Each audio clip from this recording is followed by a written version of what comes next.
Bom, eu não estou conseguindo fazer a live, então eu vou gravar aqui a segunda parte e deixar disponível para vocês aí no YouTube, tá certo? Essa apresentação é uma apresentação muito importante porque ela revela, através das escrituras, que a nossa vida é uma espécie de jogo e o que está em disputa é a nossa alma. E eu quero aqui recapitular com vocês a primeira parte, né, desta apresentação. No primeiro vídeo eu dei o meu testemunho, falei sobre a questão do pão e circo, a origem desse sistema lá em Roma, antiga, né? Depois falei sobre os mortos da Copa, dessa Copa do Catar. E depois também dei início, então, aos detalhes da partida da existência, né? Falando sobre a partida da nossa existência, da nossa vida. Eu quero aqui recapitular com vocês esse primeiro texto aqui, tá? Esse primeiro texto.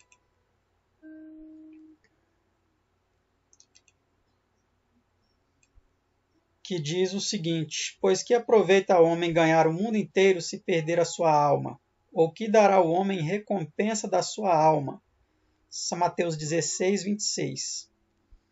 Então nós vemos aqui que a alma ela pode ser ganha ou pode ser perdida. Né? Eu até deixei sublinhado aqui, ó, que aproveita o homem ganhar o mundo inteiro se perder a sua alma.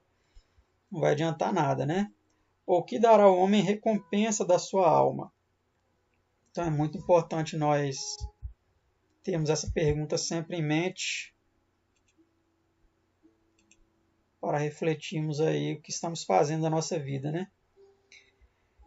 Esses dois textos aqui também de Ellen White, eu procurei colocar que Satanás está jogando a partida da vida por toda a alma, mas nenhuma precisa ser vencida por seus enganosos raciocínios, né? No próximo texto ele fala aqui que ele está jogando a partida da vida pela alma do povo de Deus também. Então nós precisamos ficar muito atentos aí para não sermos vencidos por Satanás, né? Nós vimos alguns detalhes aí da partida da existência. O tempo de cada vida é como um jogo de 90 minutos. Ele pode ter prorrogação, né? Estamos aí até o exemplo do rei Ezequias, que teve uma prorrogação de 15 anos, né? Esse jogo ele tem regras, que é o que vamos ver, vamos começar a ver hoje. No primeiro vídeo vimos basicamente só esse tópico aqui. Hoje vamos ver esse tópico aqui, tá? E depois veremos os demais. Nós temos vários tópicos. Cada alma está em jogo, existe um treinamento também, um empenho. Duas forças disputam pelas almas, né? As forças do bem e as forças do mal. Quais são os uniformes? Vamos ver também que existem uniformes, quais são eles. Vamos ver também que os gols feitos e os sofridos são como as decisões e atos para o bem ou para o mal, né?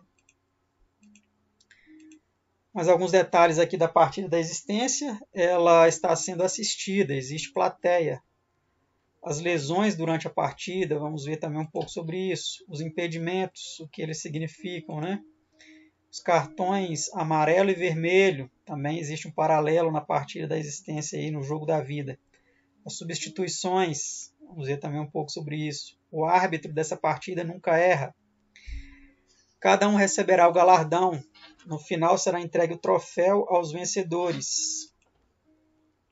Nós temos aqui também que a história da humanidade é como se fosse o tempo de um campeonato inteiro, né? Uma Copa do Mundo, onde partidas iniciam e terminam, né? E aí, o último tópico, quem vencerá a disputa pela sua alma? Quem vai vencer? As forças do bem ou as forças do mal? Essa é uma pergunta reflexiva, né? Nós vamos aqui então adiantar, porque já vimos essa primeira parte, né? No primeiro vídeo. Nós vamos agora analisar essa parte aqui, olha. Esse jogo tem regras. Quais são as regras desse jogo? Vamos então a partir de agora ver sobre este tópico aqui, tá certo? O primeiro texto que eu quero analisar aqui com vocês é o de Isaías 28, verso 10, que diz: porque é mandamento sobre mandamento, mandamento sobre mandamento. Isso mesmo, repete, é no texto mesmo que repete, não é eu que coloquei a mais aqui não. Lá em Isaías 28, 10, faz questão de mostrar para nós que é mandamento sobre mandamento, mandamento sobre mandamento, regra sobre regra, regra sobre regra. Algumas traduções falam assim, regra e mais regra. Um pouco aqui, um pouco ali. Isaías 28, 10. Então, esse jogo da existência, essa partida da existência, né, ela tem regras, ela tem mandamentos. Quais são eles? Algumas pessoas, alguns religiosos, alguns pretensos ensinadores da palavra de Deus, eles têm colocado que esses mandamentos foram alterados, foram abolidos, mas será? Vamos ver. Assim, pois, a palavra do Senhor lhe será mandamento sobre mandamento, mandamento sobre mandamento, regra sobre regra, regra sobre regra, um pouco aqui, um pouco ali, para que vão, caiam para trás e se quebrantem e se enlacem e sejam presos. Isaías 28, 13. Então, para conhecer as regras desse jogo, nós precisamos estudar o livro dessas regras, que é a palavra de Deus. Precisamos analisá-lo bem minuciosamente para entendermos com oração, porque muitos estudam e não compreendem ou compreendem errado e passam errado para as outras pessoas. Então, nós precisamos entender plenamente quais são essas regras, se elas ainda estão em validade, se algumas foram abolidas, quais foi, por que foram abolidas, tá certo? Precisamos entender tudo isso. Então vamos aqui começar por este texto aqui, ó, Filipenses 3, 13 e 16. O apóstolo Paulo diz assim: irmãos, quanto a mim, não julgo que o haja alcançado, mas uma coisa faço. E é que, esquecendo-me das coisas que atrás ficam, algumas traduções falam que para trás ficam, né? E avançando para as que estão diante de mim, prossigo para o alvo, pelo prêmio. Olha, tá vendo? Assim como os jogadores de futebol estão aí disputando, né, a Copa do Mundo, estão aí disputando um prêmio, nós também estamos disputando um prêmio. Que prêmio é esse? O apóstolo Paulo diz que ele esquece das coisas que ficam para trás e avançam para as que estão diante dele. Esse discurso é um discurso bem parecido com o de alguns jogadores, né? Jogos que ficaram para trás, ficaram. Ganhamos uma partida muito difícil, mas ganhamos bem, com bastante gols, né? Alguns falam, mas esse jogo ficou para trás. Agora a gente tem que focar no próximo jogo. Tá vendo como que é uma linguagem bem parecida que o apóstolo Paulo usa aqui? Olha, prossigo para o alvo, pelo prêmio da soberana vocação de Deus em Cristo Jesus. Por isso, todos quantos já somos perfeitos, sintamos isto mesmo. E se sentis alguma coisa de outra maneira, também Deus vô-lo revelará. Mas naquilo a que já chegamos, andemos segundo a mesma regra. Olha que interessante aqui. E sintamos o mesmo. Então o apóstolo Paulo fala que na busca por este prêmio, na busca por esta recompensa eterna, existe a necessidade de andarmos segundo a mesma regra. Não existe regra diferente. A regra é a mesma para todos. Não tem essa de que uma é a regra para o judeu, outra é a regra para o grego, outra é a regra para o ateu, outra é a regra para o à toa. Não existe nada disso. A regra é a mesma para todos. Tá? Nós precisamos entender muito bem essa regra. Vamos prosseguir aqui então. Gálatas 6, 14 e 16 diz assim: mas longe esteja de mim gloriar-me, a não ser na cruz de nosso Senhor Jesus Cristo, pela qual o mundo está crucificado para mim e eu para o mundo. Né? Alguns aí gostam de se gloriar, né? Alguns jogadores aí se gloriam pelos gols que marcam, pela artilharia, pelas vitórias, etc. e tal. Mas será que nós, como cristãos, podemos nos orgulhar de alguma coisa, de alguma vitória espiritual? O apóstolo Paulo fala aqui qual é a única motivação, né, para nos gloriarmos. na cruz de nosso Senhor Jesus Cristo, no sacrifício que Ele fez por nós. Nisso nós podemos nos gloriar, porque não fosse esse sacrifício, estaríamos perdidos, né? Continuando aqui, porque em Cristo Jesus nem a circuncisão nem a incircuncisão tem virtude alguma, mas sim o ser uma nova criatura. Interessante, né? E a todos quantos andarem conforme esta regra, essa parte aqui que eu gostaria de destacar, eu até sublinhei aqui, ó. E todos quantos andarem conforme esta regra, paz e misericórdia sobre eles e sobre o Israel de Deus. Gálatas 6, 14, 16. Então, ele desejou a paz e a misericórdia, não foi a todos. Foi a quem? A todos quantos andarem conforme esta regra. E quem não andar conforme esta regra? Ele desejou a paz e a misericórdia? Não, né? E a todos quantos andarem conforme esta regra, paz e misericórdia sobre eles e sobre o Israel de Deus. Certo, meus amados? Então é isso aí que nós temos que focar na nossa vida. Não é as coisas deste mundo, não é o esporte, não é o futebol, não é a Copa do Mundo, nada disso. Nós estamos em busca de um prêmio infinitamente mais valioso, meus amados. O que realmente tem valor. Copa do Mundo, título, uma estrelinha a mais na camisa, nada disso vai nos garantir nada. Isso são coisas fúteis, coisas passageiras, coisas sem sentido, coisas sem importância. Tá certo? Prosseguindo aqui. Então, as regras do jogo. Mais um texto. Quando, pois, vos disserem, consultai os que têm espíritos familiares e os adivinhos que chiureiam e murmuram, porventura não consultará o povo a seu Deus? A favor dos vivos consultar-se-á aos mortos? Algumas pessoas acreditam, né, que podemos consultar os mortos. A palavra de Deus e o próprio Deus condena terminantemente esse tipo de prática, né? E aí ele arremata aqui o profeta Isaías dizendo: à lei e ao testemunho. Se eles não falarem segundo esta palavra, é porque não há luz neles. Isaías 8, 19 e 20. Então, não podemos consultar os mortos. Não podemos consultar essas pessoas que ficam consultando espíritos. Porque são espíritos de demônios, não é espírito de mortos. Os mortos não sabem de nada.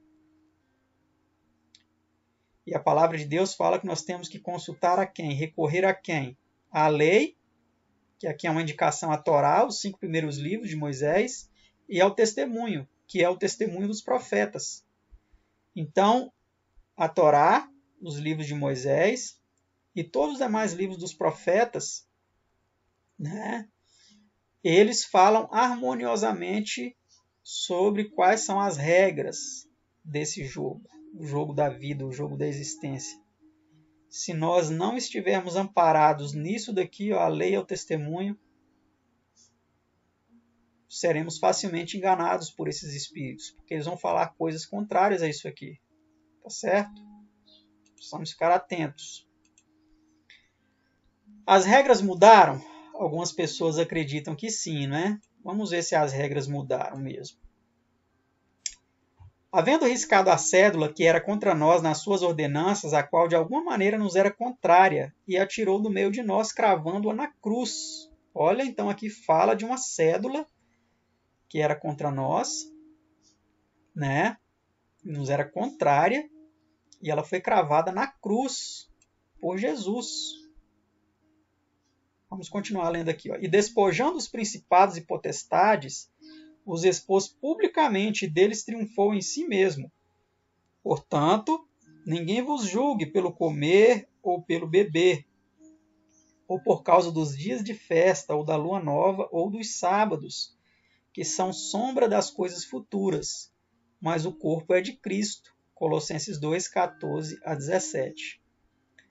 Então, aqui fala claramente que esta cédula foi cravada na cruz. E nós não podemos ser julgados por causa da comida, da bebida, dia de festa, lua nova ou sábados, porque tudo isso são sombras das coisas futuras, mas o corpo é de Cristo.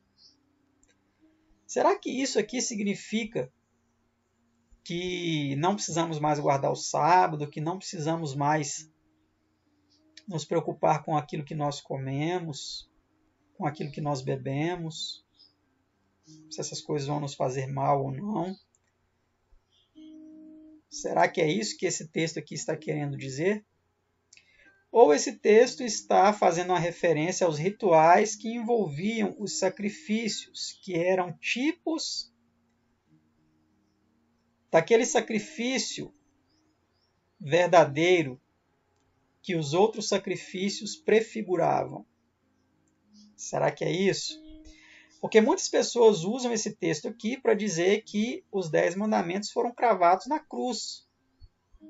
Então agora nós não precisamos guardar dia de sábado, não precisamos nos preocupar com o que vamos comer ou beber, com um dia de festa, lua nova, nada disso. Porque tudo isso são sombras, mas o corpo é de Cristo, a realidade é Cristo. Será que é isso que esse texto aqui está querendo dizer? Eu quero fazer uma outra pergunta para levá-lo a refletir. Se é isso que esse texto está querendo dizer, por que o apóstolo Paulo continuou guardando o sábado? Existem muitas passagens aí no capítulo 16 do livro de Atos, no capítulo 18 do livro de Atos, que mostram claramente que o apóstolo Paulo, em suas viagens missionárias por todos os lugares que ele ia, ele guardava o sábado. Ele se reunia na sinagoga. Quando não tinha sinagoga, até debaixo de uma árvore, à beira de um rio, ele se reunia. Então, se Jesus cravou na cruz o sábado, por que o apóstolo Paulo continuou guardando esse dia? Essa pergunta é uma pergunta muito interessante de ser observada, não é verdade? E ela carece de uma reflexão muito atenta para nós não ignorarmos aquilo que realmente tem importância. Porque se realmente Jesus cravou na cruz essa cédula que era contrária a nós, por causa das suas ordenanças, será que agora nós podemos também matar, roubar, adulterar? Porque todos esses mandamentos estão na lei de Deus, dos 10 mandamentos. Essa aqui, ó, vocês estão vendo nesse banner aqui, ó. Fiz questão de colocar aqui atrás. Será que é isso, então? Podemos praticar idolatria, ter ídolos, adorar ídolos, desonrar o pai e a mãe, cobiçar, isso tudo então está liberado. Ou esta cédula aqui que fala que nos era contrária nas suas ordenanças, eram as ordenanças de sacrifícios de animais. Porque de fato é isso que era a sombra de Cristo que viria. Aquele cordeiro que era sacrificado lá, que era uma sombra do corpo, que era o corpo de Cristo. Eles apontavam para um sacrifício futuro que viria. Mas o que isso tem a ver com o sábado? Isso tem a ver com sábados. Aqui nós percebemos que a palavra ela vem no plural, dos sábados. Aqueles sábados fixos, aqueles feriados judaicos que tinham data específica para serem celebrados. O dia da expiação, a festa dos tabernáculos, a festa da Páscoa, a festa das trombetas e por aí vai. Então nós precisamos realmente entender do que o apóstolo Paulo aqui está falando. Senão nós colocamos o próprio apóstolo Paulo em contradição. Não é verdade? Vamos ver aqui mais um texto polêmico dele que é usado, né? Que muitos usam esse texto aqui também para dizer que as regras mudaram. Mas os seus sentidos foram endurecidos, porque até hoje o mesmo véu está por levantar na lição do Velho Testamento, o qual foi por Cristo abolido, 2 Coríntios 3, verso 14. Olha que interessante. Então aqui muitas pessoas usam esse texto aqui para falar, tá vendo? O Velho Testamento foi abolido. E aí eu pergunto, então por que você está usando o Velho Testamento para exigir dízimos das pessoas? Porque os dízimos é uma ordenança lá do Velho Testamento. Por que você está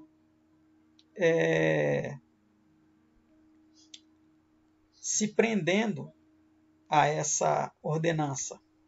É uma pergunta aí para reflexão, né? Vamos ver aqui outro texto. Cristo nos resgatou da maldição da lei, fazendo-se maldição por nós, porque está escrito: maldito todo aquele que for pendurado no madeiro. Gálatas 3, versículo 13. Olha, então aqui muitas pessoas usam esse texto aqui para falar, tá vendo? Cristo ele nos resgatou da maldição da lei. Porque quando ele foi crucificado, ele se fez maldição por nós. Porque está escrito: maldito todo aquele que for pendurado no madeiro. E aí uma perguntinha bem simples é necessária para que as pessoas reflitam. Mas que lei foi essa? Que maldição da lei foi essa da qual Cristo nos resgatou? Foi da lei dos 10 mandamentos?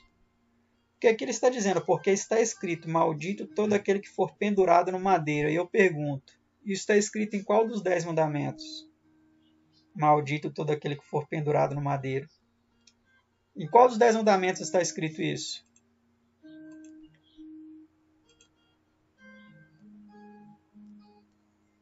Aqui eu coloquei novamente esse texto para nós compararmos, de Gálatas 3,13, porque aqui o apóstolo Paulo está falando de Deuteronômio 21, 23, que diz isso aqui, olha: o seu cadáver não permanecerá no madeiro, mas certamente o enterrarás no mesmo dia, porquanto pendurado é maldito de Deus. Assim não contaminarás a tua terra, que o Senhor teu Deus te dá em herança.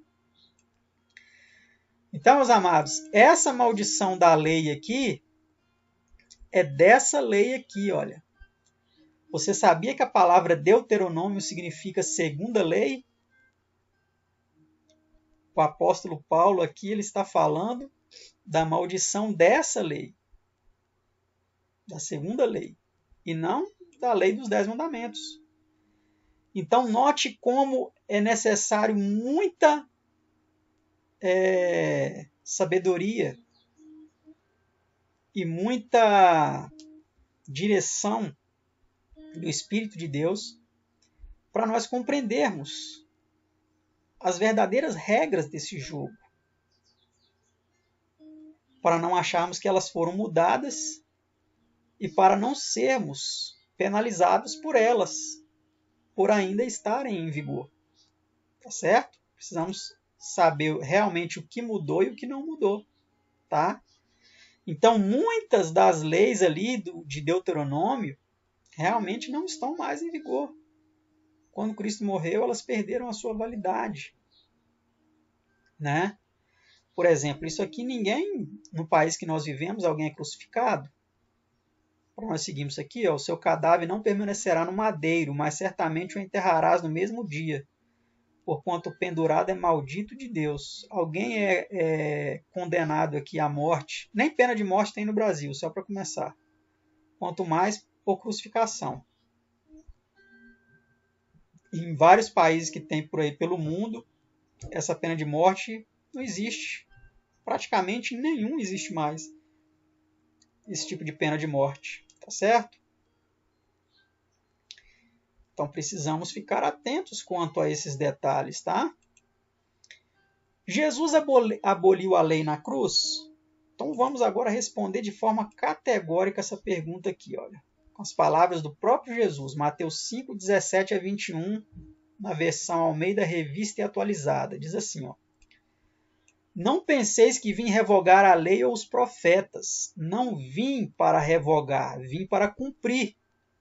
Porque em verdade vos digo, até que o céu e a terra passem, nem um i ou um tio jamais passará da lei. Jamais. Essa palavra é forte, né? Até que tudo se cumpra. Aquele, pois, que violar um destes mandamentos, posto que dos menores, e assim ensinar aos homens, será considerado mínimo no reino dos céus. E aquele, porém, que os observar e ensinar, esse será considerado grande no reino dos céus. Porque vos digo que se a vossa justiça não excederem muito a dos escribas e fariseus, jamais entrareis no reino dos céus. Ouvistes que foi dito aos antigos, não matarás, e quem matar, estará sujeito a julgamento. E aí eu coloquei aqui reticências, coloquei esse último verso aqui, o verso 21, só para nós entendermos de que lei aqui Jesus está falando. Então, Jesus está falando claramente aqui da lei dos 10 mandamentos. Não é de outra lei. Não é da segunda lei. É da lei dos 10 mandamentos. Não é da lei que colocava como maldito aquele que era pendurado no madeiro. Porque nos 10 mandamentos nem existe esse mandamento. Aqui, o nosso Senhor e Salvador Jesus Cristo, ele está falando da lei dos 10 mandamentos. Porque um deles, inclusive, esse aqui, olha. Ó, o sexto, não matarás, está lá em cima. Não dá para vocês verem. Aquele lá de cima, não matarás. Então,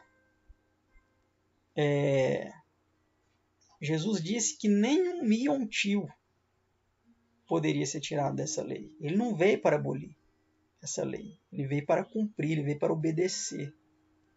E ele deixou o exemplo para que nós pudéssemos fazer o mesmo, tá? Vamos para mais um texto aqui, ó, onde ele fala isso categoricamente. E é mais fácil passar o céu e a terra do que cair um tio da lei. Qualquer que deixa sua mulher e casa com outra, adultera. E aquele que casa com a repudiada pelo marido, adultera também. Lucas 16, 17 e 18. Que é aqui já o 7º mandamento, né? Não cometerás adultério. Então, meus amados, aqui Jesus, no livro de Lucas, ele fala claramente que é mais fácil passar o céu e a terra do que cair sequer um tio da lei. E quando nós percebemos quantos líderes religiosos, quantos ensinadores, supostos ensinadores da Bíblia, hein? Supostos ensinadores da Bíblia, quantos deles estão ensinando as pessoas a transgredirem o sábado com a desculpa de que a lei foi abolida, de que somente os outros 9 mandamentos são repetidos no Novo Testamento e não o sábado. Mentira! Mentirosos!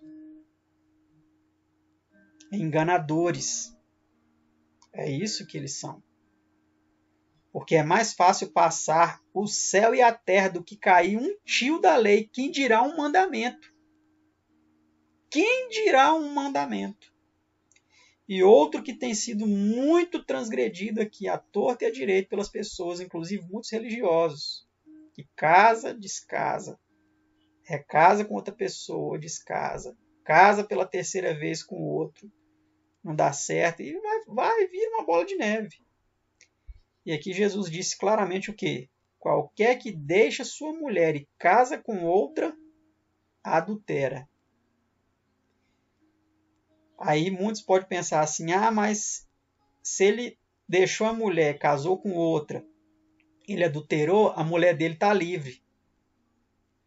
Olha o que Jesus fala aqui. Ó. E aquele que casa com a repudiada pelo marido, adultera também. Então aquela que não teve culpa nenhuma, coitada, ela foi repudiada pelo marido.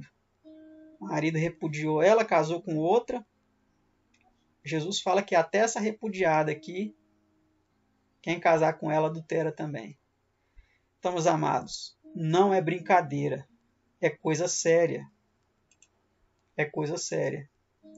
O apóstolo Paulo mudou as regras? Será que o apóstolo Paulo mudou as regras? Será que o apóstolo Paulo compreendeu de forma diferente as Escrituras, achando que a lei foi abolida, foi alterada? Vamos ver. Porque pela graça sois salvos mediante a fé, e isso não vem de vós, é dom de Deus, não de obras, para que ninguém se glorie. Pois somos feitura dele, criados em Cristo Jesus para boas obras, as quais Deus de antemão preparou para que andássemos nelas. Efésios 2, 8 a 10, segunda versão Almeida Revista Atualizada. Então, meus amados, aqui nos mostra claramente que nós não somos salvos pela obediência à lei. Não é por boas obras que nós somos salvos. Muitos ensinam, né, que para sermos salvos, para termos o nosso espírito aperfeiçoado para uma nova e mais elevada existência, precisamos fazer boas obras. Nada disso. Não é por causa de obras, para que ninguém possa se gloriar, falar assim, olha, eu fiz mais boa obra do que todo mundo. Não. Nós somos salvos pela graça, mediante a fé. E isso não vem de nós. Isso é dom de Deus. É Ele que nos dá.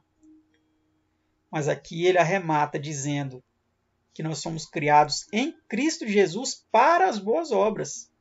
Quando nós nascemos novamente em Cristo, quando Ele nos transforma em novas criaturas, Ele nos recria para as boas obras, as quais Deus de antemão preparou para que andássemos nelas. Essas obras foram preparadas por Deus de antemão, antes da nossa existência. Antes de nós, dos nossos pais, dos nossos avós, de qualquer ser humano nascer, essas obras já estavam preparadas para que nós pudéssemos andar nelas. Então não é porque eu sou salvo pela graça mediante a fé que agora eu não preciso fazer nada. Esse ensino é um ensino diabólico. Esse ensino é um ensino que faz com que os homens se contentem com a situação de pecador em que eles estão e que nem se importam o que vão fazer ou deixar de fazer. Tá? Precisamos ter muito cuidado com esse ensino. Vamos aqui agora para mais essa passagem aqui de Efésios. Volto a fazer a pergunta. Será que o apóstolo Paulo mudou as regras? Mas agora em Cristo Jesus, vós que antes estáveis longe, fostes aproximados pelo sangue de Cristo, porque Ele é a nossa paz, o qual de ambos fez um, e tendo derribado a parede de separação que estava no meio, a inimizade, aboliu na sua carne a lei dos mandamentos na forma de ordenanças. Olha!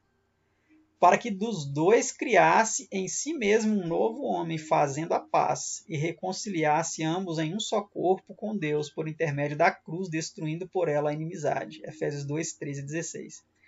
Então, muitos usam esse texto aqui para falar, tá vendo?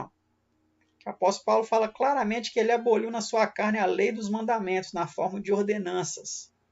Mas aí eu volto a perguntar, essa lei dos mandamentos aqui é a dos 10 mandamentos? Ou que mandamentos são esses? Que ordenanças são essas?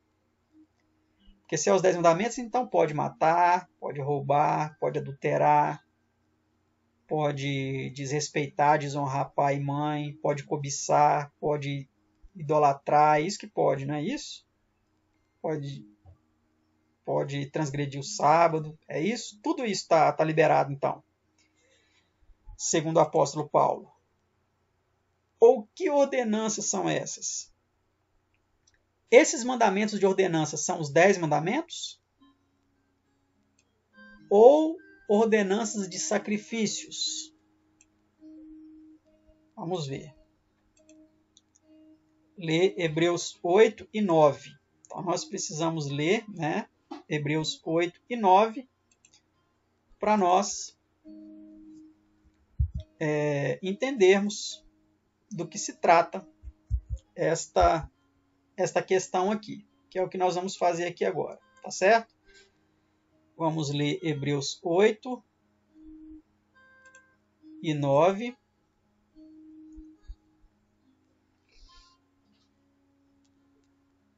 Que nós vamos entender.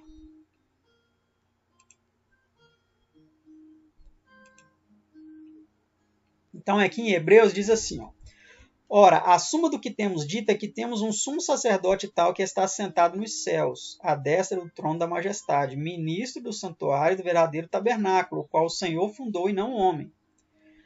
Porque todo sumo sacerdote é constituído para oferecer dons e sacrifícios, por isso era necessário que este também tivesse alguma coisa que oferecer.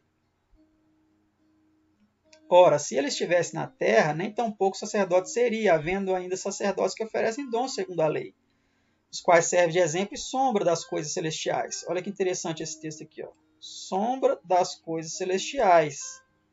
Então, estes sacrifícios aqui, que os sacerdotes faziam, era sombra das coisas celestiais.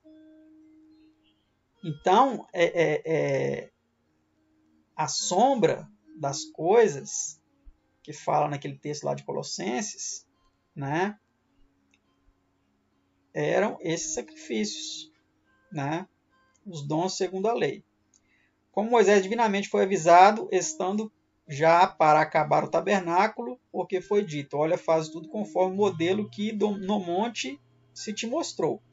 Mas agora alcançou ele ministério tanto mais excelente, quanto é mediador de uma melhor aliança, que está confirmada em melhores promessas.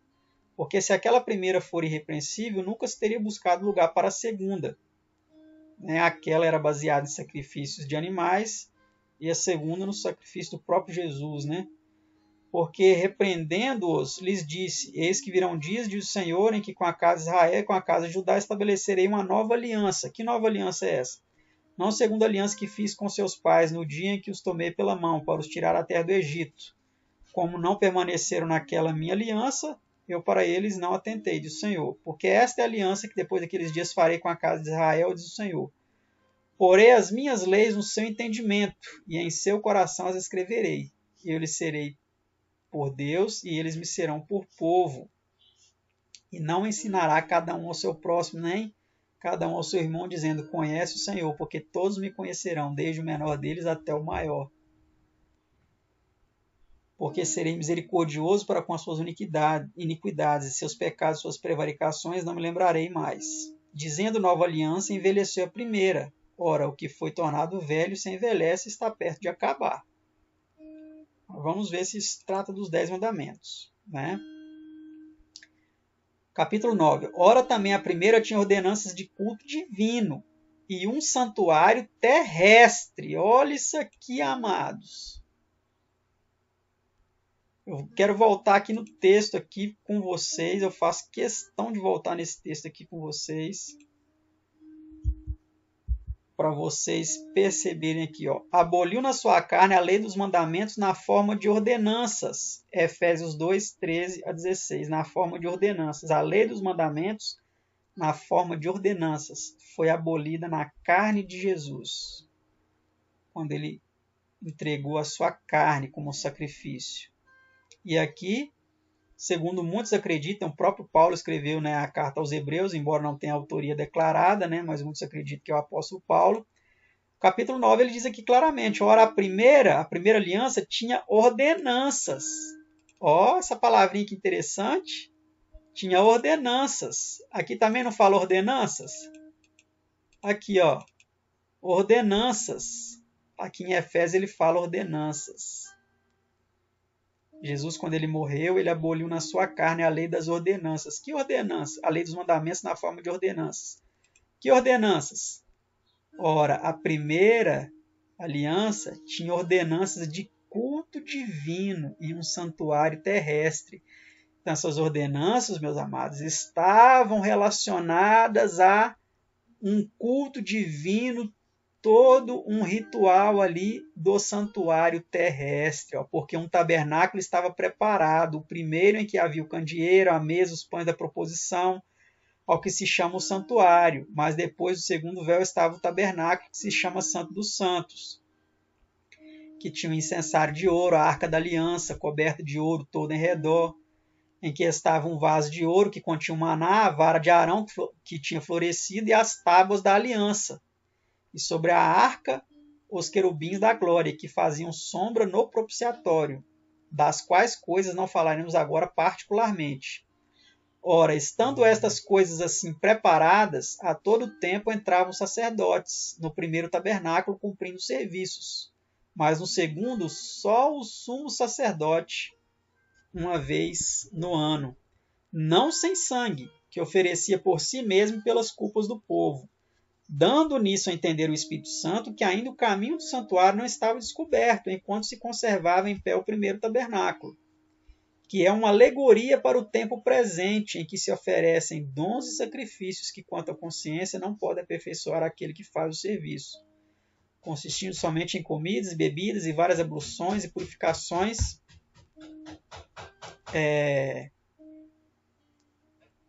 e justificações da carne, tá certo?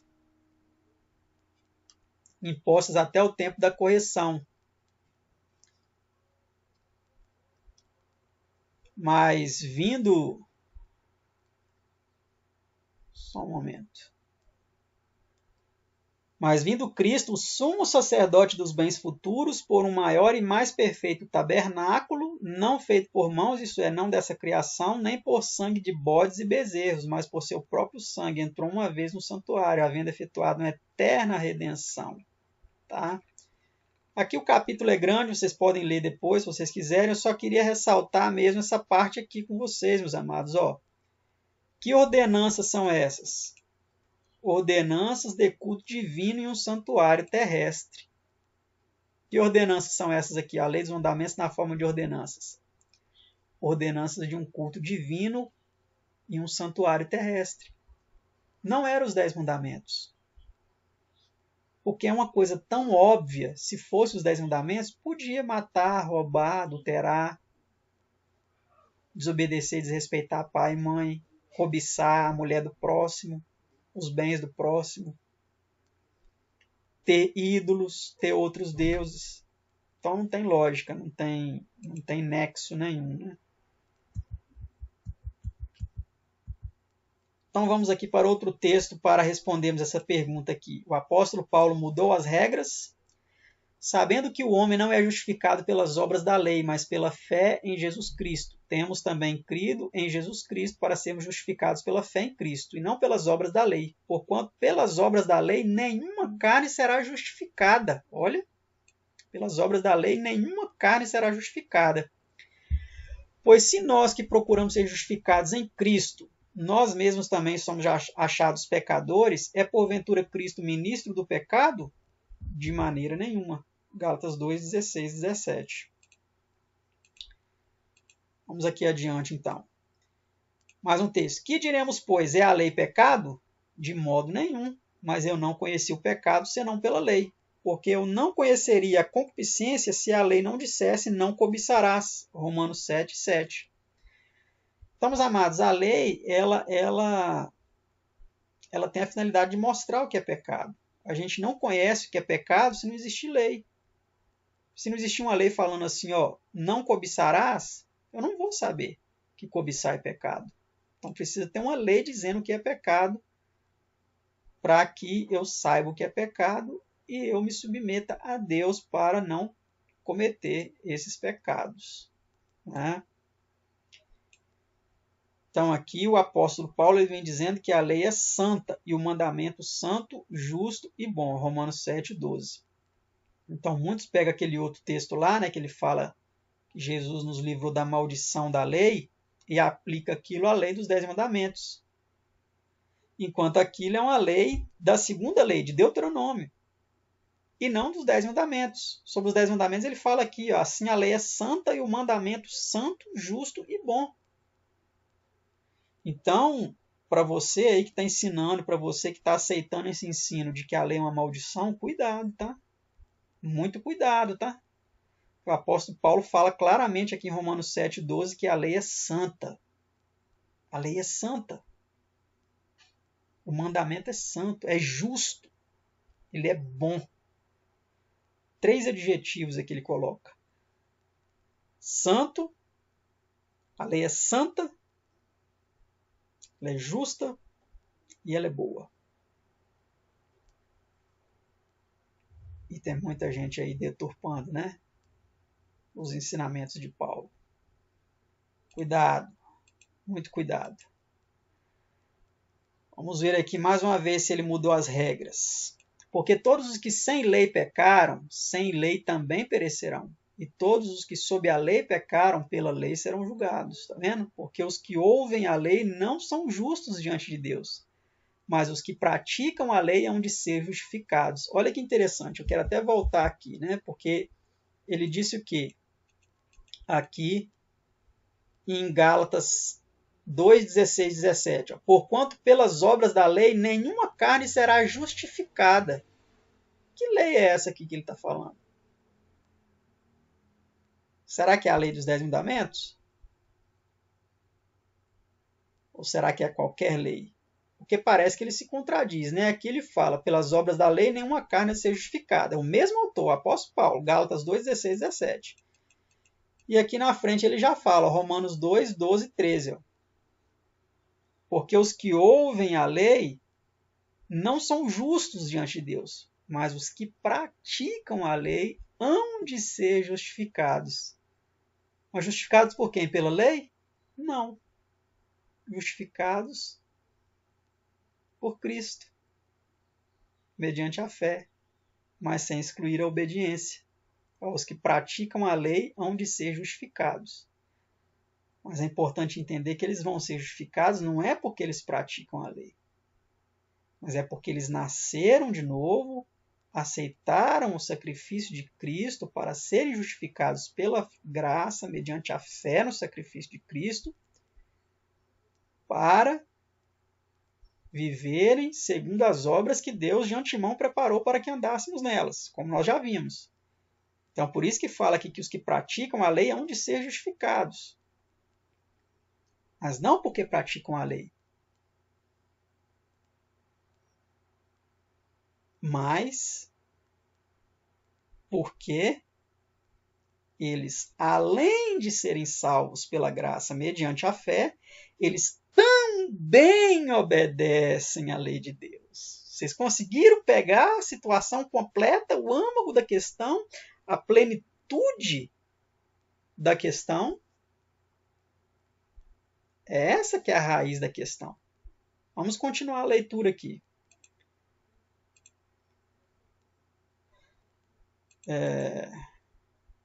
12 e 13. Romanos 2, 12 e 13.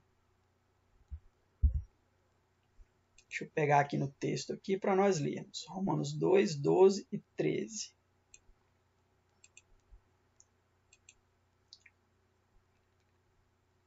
Vamos aqui, ó. Olha que interessante aqui, ó, que o apóstolo Paulo continua dizendo. Porque quando os gentios que não têm lei fazem naturalmente as coisas que são da lei, não tendo eles lei, para si mesmos são lei, os quais mostram a obra da lei escrita em seus corações. Olha que interessante, testificando juntamente a sua consciência, os seus pensamentos, quer acusando-os, quer defendendo-os. No dia em que Deus há de julgar os segredos dos homens por Jesus Cristo, segundo o meu evangelho. Né?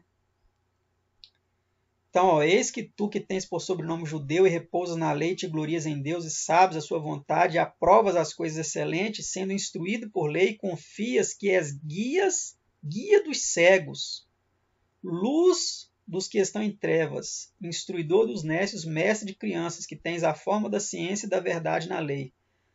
Tu, pois, que ensina a outro que não te ensinas a ti mesmo? Olha a pergunta incisiva que o apóstolo Paulo faz. Tu que pregas que não se deves furtar, furtas? De que lei que ele está falando? De que lei que ele está falando? De qual lei? Tu que dizes que não se deve adulterar, adulteras? Tu que abominas os ídolos, cometes sacrilégio? Tu que te glorias na lei, desonra a Deus pela transgressão da lei? Porque, como está escrito, o nome de Deus é blasfemado entre os gentios por causa de vós. Né?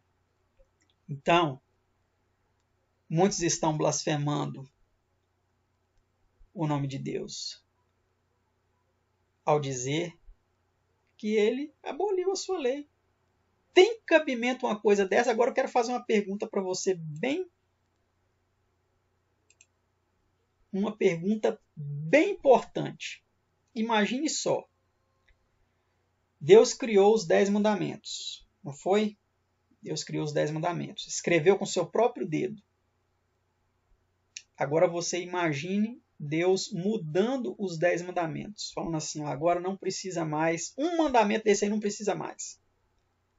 Não precisa mais, só 9, ou 8, ou 7, ou nem isso. Aí eu te pergunto, esse Deus é um Deus perfeito? Como que um Deus perfeito pode criar uma lei que depois ela precisará ser alterada? Dorme com essa pergunta aí martelando na sua mente agora.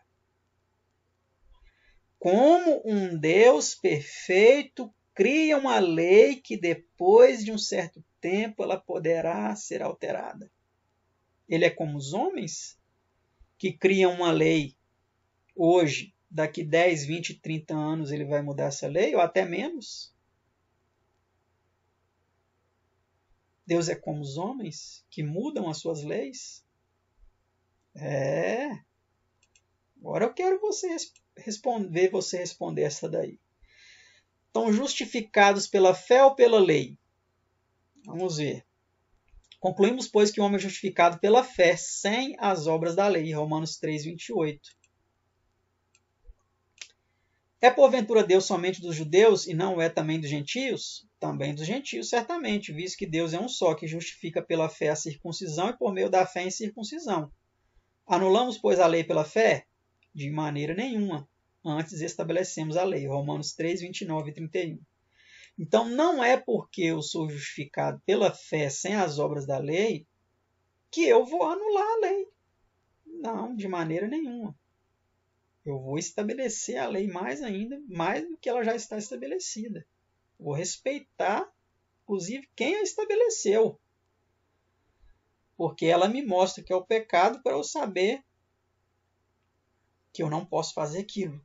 Porque aquilo desagrada o coração de um Deus santo, que instituiu uma lei santa, justa e boa. Tá certo, meus amados? Vocês estão entendendo a regra do jogo? Vocês estão entendendo como muitas pessoas, milhões, bilhões de pessoas, estão transgredindo as regras do jogo e ainda estão acreditando que vão vencer a partida, que vão vencer o campeonato? O jogador que tropeça na hora do chute faz o gol? É a pergunta que eu te faço. Vamos ler aqui este texto. Porque qualquer que guardar toda a lei e tropeçar em um só ponto, tornou-se culpado de todos. Porque aquele que disse, não cometerás adultério, também disse, não matarás. Se tu, pois, não cometes adultério, mas matares, ou vice-versa, está feito transgressor da lei. Assim falai e assim procedei, como devendo ser julgados pela lei da liberdade. Tiago 2, 10 e 12. Certo? Então, o que adianta o jogador dar 99 passes certo, se na hora de fazer o gol ele chuta para fora? Vai adiantar alguma coisa? Não vai adiantar nada, né? Então tá aí. É possível ou impossível guardar a lei? E aí muitos dizem, né, que é impossível guardar a lei. Que Jesus veio morrer por nós para nos salvar, porque se fosse a salvação fosse por obediência à lei, ninguém ia se salvar, porque é impossível guardar a lei. Será que é impossível? A obediência à lei é condição para ser salvo? Vamos ver aqui o que a palavra vem nos dizendo. E ele disse-lhe, por que me chamas bom? Isso aqui foi o diálogo de Jesus com o jovem rico, né? O jovem rico chegou para ele dizendo, bom mestre, que farei para herdar a vida eterna? Jesus falou para ele assim, por que me chamas bom? Não há bom senão um só, que é Deus. Se queres, porém, entrar na vida, guarda o quê? Guarda o que Jesus mandou fazer? Guarda os mandamentos. Você quer entrar na vida, jovem rico? Guarda os mandamentos. E aqui para nós temos certeza de que mandamentos é que Jesus está falando, né? Disse-lhe ele, quais? O jovem rico perguntou ainda, quais mandamentos? Jesus disse, não matarás, não cometerás adultério, não furtarás, não dirás falso testemunho, honra teu pai e a tua mãe, amarás a teu próximo como a ti mesmo. Mateus 19, 17 a 19. Então Jesus aqui mostra claramente que se a pessoa quer entrar na vida, ele deve guardar os mandamentos. E eu pergunto, Jesus ia pedir algo como condição para entrar na vida eterna, que é impossível fazer? Ia? Será que ele ia pedir algo impossível? A obediência à lei é condição para ser salvo? Continua a pergunta para nós.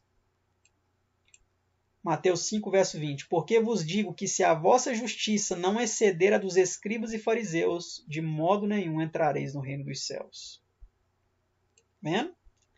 Então Jesus ele deixou muito bem claro, né, que precisamos ser pessoas justas que praticam justiça. Outro texto. Bem-aventurados aqueles que guardam os seus mandamentos, para que tenham direito à árvore da vida e possam entrar na cidade pelas portas, na cidade santa, né? Apocalipse 22, 14, na versão Almeida Corrigida Fiel, que é semelhante aí a King James, né? Outras traduções aí, no lugar de guarda os seus mandamentos, elas alteraram para que lavam as suas vestiduras no sangue do Cordeiro, né? Mas o correto é essa versão aqui, que guardam os seus mandamentos para que tenham direito à árvore da vida.